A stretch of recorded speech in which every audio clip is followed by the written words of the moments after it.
I perform i'tikaf for the first 10 days, then for the middle 10 days. Then someone, meaning an angel, came and told me, it is in the last 10 days. Whosoever has made i'tikaf with me should continue for the last 10 days. I had indeed been shown that night, and then made to forget which it shall be. And verily did I see myself prostrating to Allah with my forehead on mud on the morning after the night. Seek Laylatul Qadr in the last 10 nights of Ramadan, and seek it amongst the uneven ones. Abu Sa'id radiallahu anhu says that the same night it rained, the roof of the masjid leaked, and I looked at Nabi Kareem sallallahu alayhi wa sallam's 2 eyes, and on his forehead were remains of water and mud. This was on the morning of the 21st, performing sujood in muddy clay. Under the commentary of this hadith, it is written that it used to be the general practice of our Nabi Kareem sallallahu alayhi wa sallam to perform i'tikaf in Ramadan.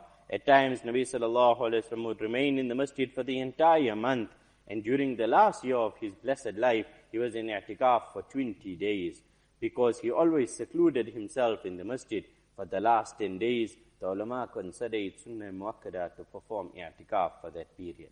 Also from the above hadith, it can be deduced that the major object behind i'tikaf was to search for Laylatul Qadr. What better manner can there be than to be in i'tikaf, because one is considered to be in ibadah all the time, whether one is awake or asleep. Furthermore, one in i'tikaf is free from all daily tasks, and thus has all the time to devote to dhikrullah and to meditation.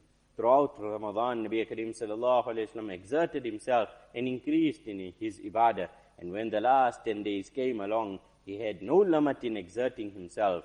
He himself remained awake throughout the night and awakened his family for the same purpose. Aisha radiallahu anha reports the same, that during the month of Ramadan, Nabi Kareem sallallahu alayhi wa sallam tied his loincloth tightly about him, staying awake all night and waking his family for the purpose of ibadah.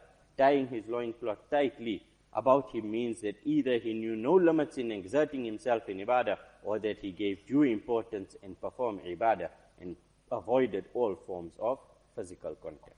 Allah subhanahu wa ta'ala give us the tawfiq to seclude ourselves in His house, and for the women folk to seclude themselves in the room in which they perform salah, solely with the intention of i'tikaf and worshipping Allah subhanahu wa ta'ala, so we get the great bounties that Nabi Kareem sallallahu alayhi wa sallam got in his i'tikaf.